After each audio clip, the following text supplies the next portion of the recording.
Mamaya ho natin pakinggan ang announcement nitong si Bro Edwil Zabala ha. Meron ho muna akong tagubilin ha sa ating mga kasama dito sa PH Update na tutungo sa EDSA. Kasi alam ko marami sa ating mga kasama dito ang magtutungo dyan para makapagpakita ng suporta sa mga pinaglalaban ng mga kababayan nating INC. Tayo din ho dito sa PH Update handa na anumang oras mula ngayon tutungo ho tayo dyan para makapagpakita ng suporta dyan sa mga kababayan nating INC. Pero bago ho yan isang like at isang subscribe masaya na ho tayo dyan sa mga gusto sumali sa ating community. Yung join button nandyan lang ho sa baba. Ayun na nga kumakapal na ho ang mga tao diyan sa diyan sa EDSA. Lahat ho welcome diyan. Wala hong diyan, wala hong hindi welcome. Yung mga makakaliwa siguro yung mga interest nila ay maagawang kapangyarihan kung ano pa man. Ang tayo lang naman ang atin lang naman ho dito gawin ng tama. Yun ang ipatupad ang batas, hindi baluktutin ang batas.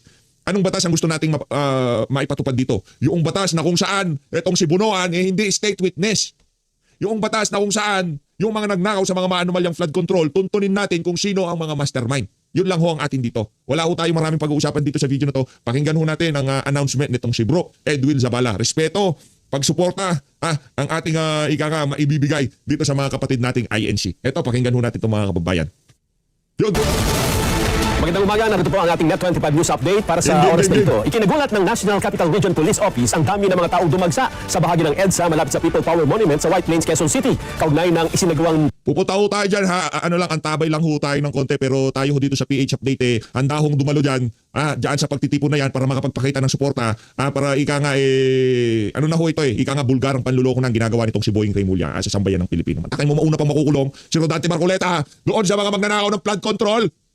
Sarap murahin itong si Boying Remulla kaso hindi lang tayo nagmumura dito Pero ito sigurado lang yung Boying Remulla na to. Siyempre INC yan Alam naman natin INC religious group yan. Paano ba tayo magbumura, di ba? Kagigil si Boying Remulla, no? Parang yung batang pasaway. Pagtitipon ngayong araw ay kay NCRPO Director Police Major General Anthony Aberin nakatanggap ang kapulisan ng intelligence report hinggil sa planong pagtitipon sa nasabing lugar. Kaya maaga silang nagpatupad. Sana all may intelligence. Sana all may intelligence. Sana para dun sa mga estudyante na gumagawa ng karumal-dumal na kabalbal sa eskwelahan, may intelligence rin. Sana all. Ng security deployment at iba pang kaunang hakbang upang matiyak ang kaayusan at kaligtasan ng publiko. Nananatiling nakantabay ang mga otoridad sa lugar upang mapanatili ang kaayusan habang nagpapatuloy ang pagtitipon. As of 7:43 a.m., sa kabila ng malakas na pagbuhos ng ulan, ay patuloy rin ang pagdagsa ng mga tao sa mga magkabilang bahagi ng... Kasi pagka hindi tayo nagsama-sama para putulin na sungay nitong administrasyon na to, ano na yan? Magdidire-diretso yan. Kailangan na akong putulin na sungay nitong administrasyon na to. Sinasabi ko sa inyo mga kababayan. Ano ito? Sobra na. Tama na. Ika nga ng mga... Tama na. Sobra na. Ika nga. Putulin na sungay ng mga siraulo sa gobyerno. EDSA. Prayer rally to. Panalangin natin na maputol yung mga sungay niya. Habang mahigpit na monitor ng mga otoridad ang... Announcement pa lang yan ni Boying Remulla kahapon. Na pinagpaplanuhan nito si Senator Rodante Marcoleta. Mangulang niya kayo. Sige, tingnan natin. Remulla versus INC. Hindi ito Ombudsman versus INC. Remulla versus INC ho ito mga kababayan. Sitwasyon. Nangyari kapal ng mga mukha nyo. Para sa kapayapaan, ito po ang sigaw ng ilan sa mga nakilahok sa isinasagawang pagtitipon ngayong Martes, June 30 sa EDSA White Plains. Kasabay nito, patuloy naman ang pagdagsa ng mga tao na mula sa iba't ibang lugar sa bansa, hindi lamang sa Metro Manila kundi maging sa... Yung Armed Forces daw ho, minomonitor na yung rally sa Baka sasali sila. Sasali ba kayo Armed Forces? Welcome kayo! Minomonitor ng Armed Forces. So saan kayo? Iba't ibang mga probinsya. Samantalang may bitbit na placards ang ilang nagtipon na nagsasabi ng mga mensaheng, "Don't bend the law. We want the truth." Bakit si Marcoleta ang ikukulong? Kayo ang mandarambong. Wow! Aray mo. Ito naman si Sir Nelson Kaaga-aga, pinapaandaran tayo. Huwag ganoon. Kaugnay po ng sinasagawang pagtitipon sa EDSA ngayong araw ay narito po sa studio, spokesperson po ng Iglesia ni Cristo, ang kapatid na Edwil Zabala. Kay Edwil, magandang umaga po. Magandang umaga po, Kanelson. Po. Ito pong pagdagsa ng mga tao sa White Plains, sa Quezon City, at meron ding nakita dyan sa Liwasang Bonifacio, ang iba po yung natanong na sila daw po pala ay membro ng Iglesia ni Cristo. Ano po bang dahilan? Bakit nagtungo doon ang ilan nating kababayan at kasama ang mga miyembro ng INC? Magandang katanungan po at dala-dala ko nga po ang statement na nais kong basahin ngayon sa mga nanonood sa atin. Narito po ang statement ng Iglesia ni Cristo. Hindi tutol ang Iglesia ni Cristo sa pagpapatupad ng batas. Yan. Pero tutol kami sa pagbaluktot sa batas, lalo na kung ang layunin ay para pagtakpan ang katiwalian. Gaya ng alam ng marami, si Senator Dante Marcoleta ay nanguna sa pag-iimbestiga sa isa sa pinakamalaking pandarambong na naganap sa ating kasaysayan. Sinimulan niya ito nang siya pa ang chairman ng Blue Ribbon Committee ng Senado. Subalit, pinalitan ng liderato ng komiting ito. Gayunpaman, itinuloy niya ang paghahanap ng hustisya para sa atin na mga mamamayan. Ang ipinagtataka namin, ay kung bakit siya na nagsusulong sa pag-expose ng mga sangkot sa napakalaking pagnanakaw sa Pilipinas ang kakasuhan at ipakukulong sa halip na ang mga na-expose. Ang ikinakaso kay Senator Marcoleta ay plunder na isang non-bailable crime. Sa makatwid, ipakukulong siya at hindi pwedeng magpiyansa hanggang hindi natatapos ang paglilitis sa kanya. Sa madaling salita, ay hindi na niya maitutuloy ang paglalantad o pag-expose sa mga sangkot sa pandarambong na naganap. Pero, paanong naging plunder ang pagtanggap ng campaign donation o campaign contribution? Hindi naman galing sa kabangyaman ng Pilipinas ang tinanggap niyang donation mula sa mga sumuporta sa kanyang pagkandidato bilang senador. At mismo ang COMELEC ay naglabas na ng desisyon na walang krimen. Kita mo na yan, Boy Remulla, kapal na mukha mo! Nakasigaw eh. Aga galit eh, Boy Remulla si PH Update. Galit eh. Yan. Lagyan ka, Boy Remulla. Ang dami pwedeng ipakalong, ba't si Senator Dante Marcoleta pa? Lagyan ka ah. Salihan mo. Ako, PH Update, makikisa ako dyan sa rally na yan. Palangpahan muna natin to si Senator Dante Marcoleta. Ang pagkakaroon ng kaso dito sa acting administration na to, ito nagpupyok pa tayo dahil ka nagbibinata. Siyempre, alam nyo naman. Di ba? Isang karangalan. Kung sakaling, sino mga vlogger dyan na masampahan ng kaso? Kung sakaling tayo man, dumating ang punto, huwag naman sana, di ba? Huwag naman sana. Diba, wala ng PH Update pag nagkataon, di ba? Gusto nyo ba, wala ng PH Update. Diba? Sakali man, titignan natin yan bilang isang malaking karangalan. Kung baga nakahanay ka kay Rodante. Nakahanay ka kay Pastor Kibuloy, kay Tatay Digong, kay BP Sara, doon ka nakahanay. Kung sakaling kasuhan ka dito sa addict na administration na to, yun ho ang sinasabi ko sa inyo. Sakaling, God forbid, knock on wood, knock on every wood, huwag naman sana mangyari. No? Ginanon tayo isang ika nga hindi tayo matatakot dahil alam natin nasa katotohanan tayo. Hassle, ika nga wala, hindi naman tayo kasing yaman ni Senator itong si Senator Jingo Estrada, hindi naman tayo pagdating sa ika nga legal talagang makapaw ang public gobyerno yun maka-inventa tayo. Hindi naman nangyayari yun. Knock on wood. Na naganap sa pagtanggap niya ng campaign donation. Sinusuportahan ng Iglesia ni Cristo ang itinataguyod ni Senator Marcoleta dahil ito rin ang posisyon namin. Nananawagan kami para sa transparency, accountability, justice, and peace. Kaya, nais naming iparinig sa mga kinauukulan na kahit ipakulong nila si Senator Marcoleta, ay hindi kami titigil sa paghingi ng katarungan para sa mga kababayan natin na ninakawan. Gusto naming ipaalam sa kanila na isang injustice ang selective justice at hindi kami mananahimik sa harap nitong napakalaking pagyurak sa katarungan na hinihingi ng ating mga kababayan. Yan po ang statement ng Iglesia ni Cristo. Yan. Maraming salamat po, Kay Edwin. Maraming salamat po. Abangan po ang latest sa mga pangyayari ngayon. Bali ho, ika nga, habang nangyayari ho yan, atin naman hong panoorin ng interview nitong si former Congressman Mike Defensor dyan sa Billionaire News Channel. Ito, pakinggan natin. Saan ka ngayon exactly? And pupunta ka ba dun sa event? Actually, Attorney Trixie, 2 hours 30 minutes na ako sa kalye. And yes, I'm joining the group in EDSA. Ano mang oras ho mula ngayon, baka tutulak na rin ho tayo ng pa-EDSA ha. Pagka medyo gumanda-ganda ang sitwasyon ng panahon kasi medyo malayo ho yung panggagalingan natin. Magagaling ho tayo sa sobrang south, ika nga. Sa south, o sa pinaka-south. Dahil doon tayo manggagaling, di ba? Mahirap na ho kasi baka bigla lumubog, mayari tayo, di ba? Yung mga kalsada. Antabayanan ho muna natin ang sitwasyon. Pero anumang oras mula ngayon, pagka medyo gumanda-ganda ang sitwasyon ng panahon, kaya tayo ho'y magtutungo dyan. Okay? Marami naman kasing vlogger dyan, mga tamad yung iba dyan hindi naman makikipag-rally, tambay lang sa bahay. Grabe, hindi ko... tambay sa bahay, tamad pala. Tamad pala, no? Hanggang lang pala sila hanggang YouTube. Hanggang Facebook ko lang, no? Maglaw, no? Tayo sa PH Update, tayo yung subok na dyan, di ba? Pag kami pagtitipon talagang pupunta. Napakarami ng mga tao na nasa EDSA ngayon and madami pa rin dumarating. Biglaan to, Attorney Trixie, as you well know, no? Hindi naman to in-announce, wala kaming panawagan, pero nagkaroon ng tawagan kagabi to have this, pero hindi ko kalain na ganito kaaga pa lang, ganito kadami ng tao. Actually, from what I understand, 2 o'clock ng umaga, nagdatingan na yung mga buses dyan. And more, actually, by about 4 o'clock. So, pagkagising natin this morning, marami na talagang tao dyan. Do you know what this event is about? Well, actually, hindi ko masabi in particular, Tony Tixino, pero nung nanawagan kahapon yung mga White Ribbon Movement, supposedly, magkakasama na kami ng mga ibang kasama dito. Pero I guess, no, nagkagulo nga kahapon kasi may mga public declaration na hindi pwede kami pumunta. Particular ako pa, nabanggit yung pangalan ko. And ito, patuloy pa rin to ng paglabas ng mga tao tungkol doon sa corruption, tungkol doon sa nangyari na talagang yung ginagawa nila, no, wini-weaponize yung ating mga ahensya ng gobyerno, particular yung institution Simula lang ho ito nga nangyayari na to ha, yan dyan sa EDSA. Simula lang ho yan ha. At hindi ho tayo makakapag ikangatulak ng pagbabago kung tayo ay nasa bahay lamang. Kung maaari, kung kaya din naman, tayo ho'y magtungo dyan sa EDSA. Sa pagsuporta para sa katotohanan, para sa tama, binabaluktot na ho nila batas. Talagang yung tipong tuldok, kudlit, kung ano man ang pwedeng ikangatignan para ito pwede nating ipasok to para maging plunder si Marcoleta. Ito. Itong kapirasong salita na to. Yan yan. Campaign donation plunder. Nang yan. Raulo. May uod sa utak. ng ombudsman na supposedly constitutionally mandated na kailan lang nagsabi, nakakagulat ka, and tawan-tawa din ako kasi kami ni Senator Marcoleta pa-file ng plunder pagkatapos Secretary Manny Bonoan na siyang departamento na na-involve yung flood control naging state witness. Aray mo! Tingin ko talagang yung galit ng tao hindi mapipigil talagang iba na yung mga ginagawang hakbangin ng gobyerno. Mike, Yun ang pinakamasakit para sa akin. Gawing state witness to si Bunuan. Magurguro siya dyan sa kulong. Pakialam ko dyan, anak ng tokwa. Pagkatapos yung nagpakasasa, nag-enjoy kayo from 2023 hanggang 2024. Sa 2025, ngayon, bullshit na yan. Could you walk us through the other day ba o kahapon, mayroong white ribbon movement.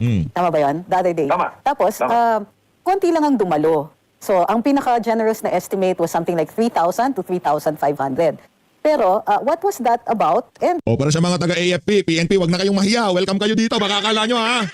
Welcome ang AFP, PNP na sumali sa prayer rally. Magdarasal lang naman tayo. Wala naman.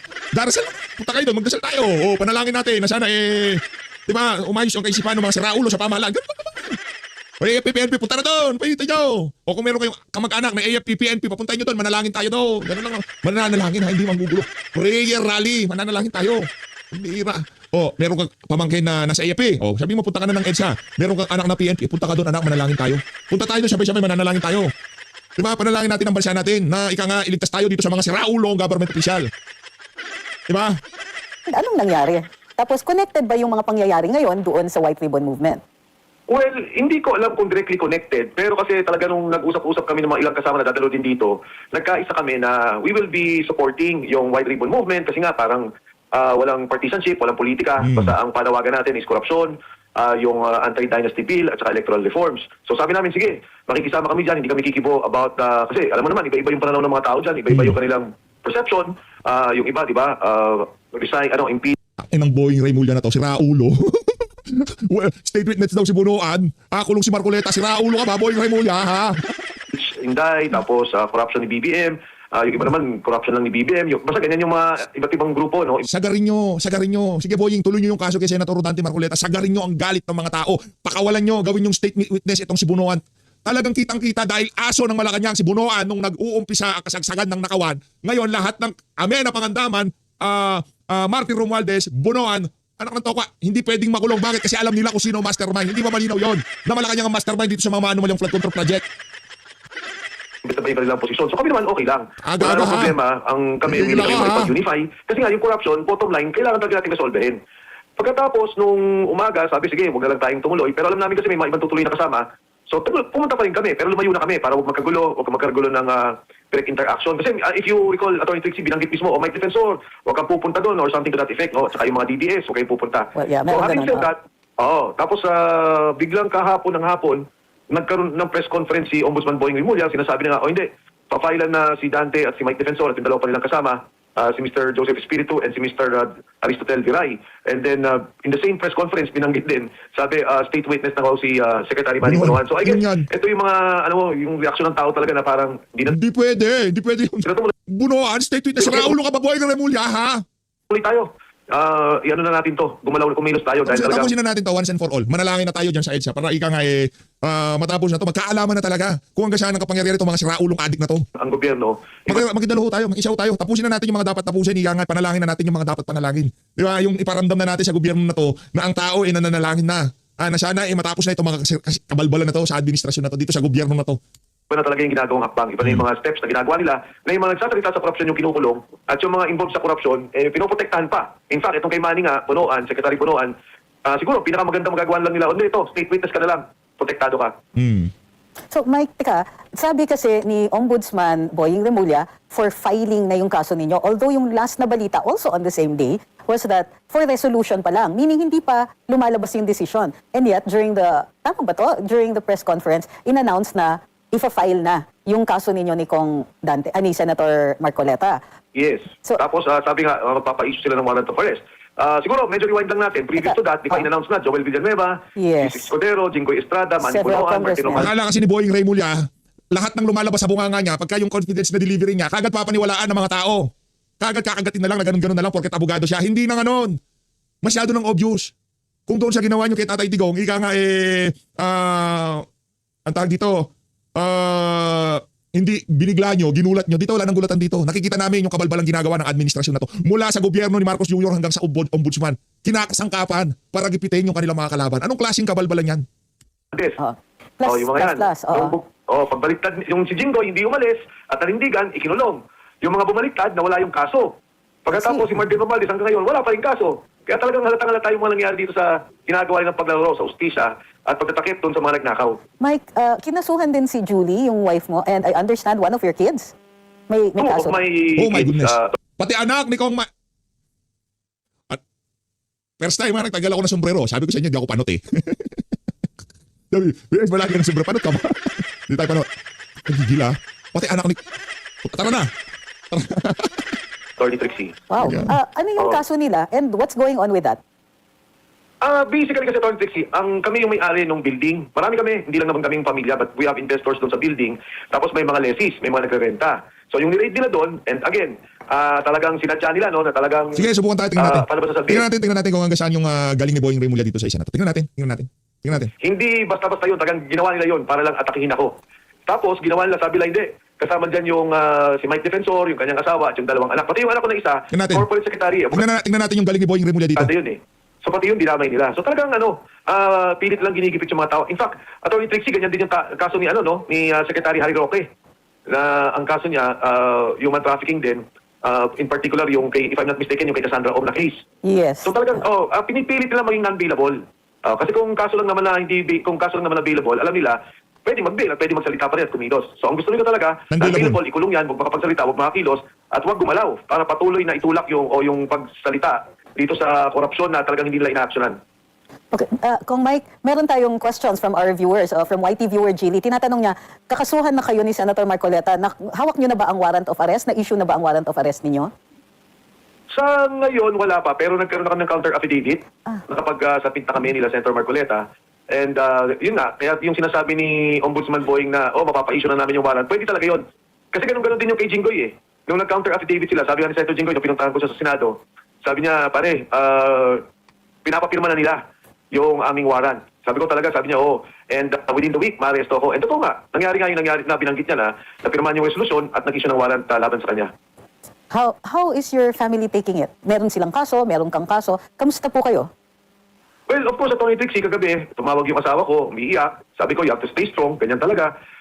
Tumawag yung anak ko, umiiyak din.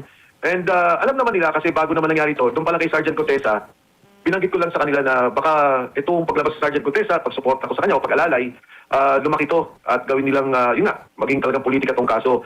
And lahat naman sila nagsabi na naintindihan nila at alam nila yung prinsipyo tungkol dito. Siyempre, alam din naman nila, hindi lang naman para sa akin to, kundi para sa kanila. And of course, yung future na i-build nila. Pero walang pamilya kasi na hindi malulungkot sa sitwasyon na hiwalay-hiwalay kayo eh. Na may takot, na ikukulong yung ako, no? Yun nga lang kung ideya na makasuhan ka, nakakatakot ho, sa totoo lang. At yan, may pera na yan, makukuha niya lahat ng di kalidad na abogado.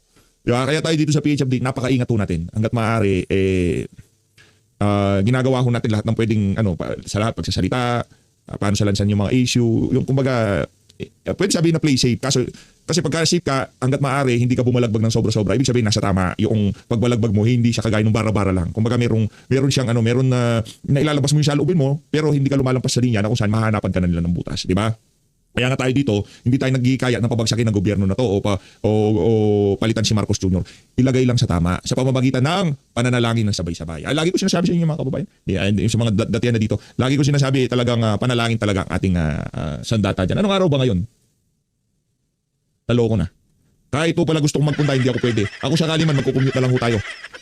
Yung kabayo ko ano siya ngayon, may regla. Hindi, coding tayo ng Marcos. Baka mayari tayo EDSA ko. Pwede naman magko-commute tayo, LRT, MRT, bus, lahat ng sasakyan na ho natin to. Baka mag-aeroplano na ako pumunta dyan. nila at yung mga kapatid nila. Ka-chapter bumababa. Yan siya. Sino yung dumarating? Si Kong Mike ba yan? Si ano yan? Si Senator Marcoleta? Sino yan? Si Senator Robin Padilla? Magbaba si PH update.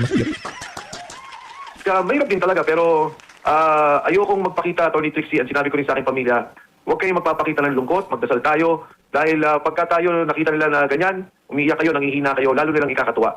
Kailangan tayo magpakatatag. So ilan ang kasong hinaharap mo ngayon, Kong? Siguro, Attorney Trixie, sa ngayon, if I'm not mistaken, kasama yung mga negosyo na sinara nila, umabot na ako siguro ng 7 hanggang 8 kaso. Wow. Kayo yata yung highest pointer dito sa mga nakakasuhan. May idea ka ba? Palagay ko, Yes. to be fair, Attorney Trixie, palagay ko tinalo ako ni Attorney Baligod at saka nung 18 na ating kasundaluhan. Ay, oo nga pala. Kasi Para sa mga AFP, PNP, INC member. O ano na. Paggalawin nyo na yung baso, kailangan na natin magpunta ng EDSA para magdasal. Hindi para manggulo, para magdasal, di ba? Prayer rally yan eh. Magdadasal tayo. Ipagdasal natin yung mga adik at siraulo sa gobyerno. Yung mga bumabaluktot sa batas, ipagdasal natin yung mga yan.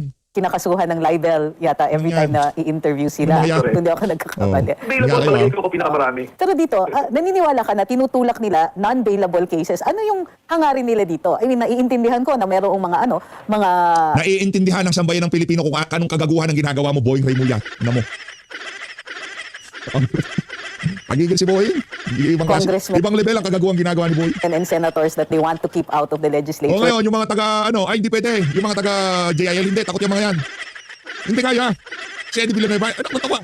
Hindi niya kaya ika nga, yung mga membro ng iglesia, INC, may paninindigan at hindi ko alam. Baka yung iba meron. Baka meron tayong makita dyan. Baka pag hi hello tayo sa kanila, kumustahin natin si Joel Villanueva. Ay, pag nandiyan kayo, kumusta na ba si St. Joel? Ayun, duwag pa rin hanggang ngayon, traitor pa rin hanggang ngayon. No? Pero yung sa iyo, ano yung tingin mo na yung purpose nila dito? Suporta. Basically, Attorney Trixie, kasi may mga nagpasabi rin naman sa akin. Nung nangyari yung raid nila nung una, tapos yung plunder, parang pwede ba huminto ka na? Kasi nagagalit sila doon sa sundalo na lumabas, yung 18 Marines na tinulungan ko, at tapos may lalabas pa dapat na 10 at saka 7. So, ayaw talaga nila yun. Pangalawa, ayaw talaga nila yung Rage Coalition. Yun yung pinapangunahan ni Mayor Baste Duterte na nagkaroon kami ng pagkakaisa, tapos in-organize natin para magsama-sama yung mga tao. Para sa mga member ng Rage Coalition, magdasal na tayo sa EDSA. Game na, mga maisog. Nako, yan, sigurado nandyan yan, maisog eh. Mga natin yan, ika nga, mga kapanalig natin yan, sa paninindigan, mga hakbang ng maisog at Vic Rodriguez. Rage Coalition, ito naman si Kong Mike Defensor. Magkakasama yan, maisog tsaka Rage. Tayo kaisa ng mga yan, sa kanilang mga prinsipyo at pinaninindigan. At yun ang kinagagalit nila. Pero ang sabi ko nga sa kanila, Attorney Trixie, Laban. wala naman nakikinig, kasama na yung mga hindi sumasang-ayon sa akin o sa tingin nila mali ang ginagawa ko. Alam nyo, ang isang binibigay ng ating saligang batas ay yung karapatang magsalita. At yung karapatan na yan, binibigay sa atin na hindi dahil doon sa gusto nating marinig at hindi dahil doon sa gusto nating sang-ayunan. Kung hindi, yung freedom of speech o yung kalayaang magsalita, binibigay yan doon sa mga ayaw nating pakinggan. Kasi nga, bilang pagbibigay respeto sa mga boses ng tao na bagamat hindi tayo sumasang-ayon, ayaw natin sinasabi nila, binibigyan natin ng kalayaang magsalita. So, hindi, nagtawag ba ako na mag-armas tayo, nagtawag ba ako mag-rebellion tayo, nagtawag ba ako na manggulo tayo? Hindi. Yung akin, ang sinisigaw ko is yung korupsyon. Na ano bang nangyari dito? Ang daming nagnakaw, wala kayong kinakasuhan. Ang daming nagnakaw, hindi nyo iniimbestigahan. Ang daming nagnakaw, ni 5, may naibalik silang kaunti. Pero kakarampot sa trilyon na nilakaw sa pondo ng gobyerno. Kaya ang akin lang naman sigaw dito, di ba? Itigil natin yan, parusahan natin yung mga taong nagnakaw. Dahil pag hindi natin pinarusahan yan, wala na tuloy-tuloy. Kasi ang tingin nila, pag napalagawin mo to, sa bilyon ng ginakaw mo, trilyon, pwede kang makalusot. Alam niyo anong pinaka nakakagigil? Yung kay Bunuan. Na gawing state witness si Bunuan. Yun ang pinaka nakakagigil sa lahat. Pwede kang magnakaw at pwede kang lumusot dahil kaya mong bayaran ang abogado. Okay. Kaya mo siguro bayan yung investigasyon. Kaya ito, Attorney Trixie, Yes. yung pinaglalaban natin yung ating boses na makapagsalita. Laban! Yun. So, Kong Mike, maraming salamat. Nabulabog ka namin ngayong araw ng kaarawan mo. Birthday ka, palakpakan muna natin. Happy birthday to you. Happy birthday to you. Happy birthday, happy birthday. Pakanton ka naman dyan. Salamat ulit. Ingat ka at makikita ka Birthday, naman birthday. namin mamaya pag nagsalita ka na sa entablado. Again, thank you. Thank you so much. Thank you, Attorney Trixie. Mabuhay ka. Ingat-ingat.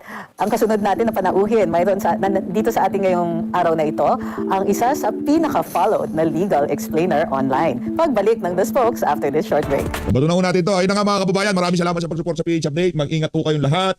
Mahal natin ng Pilipinas.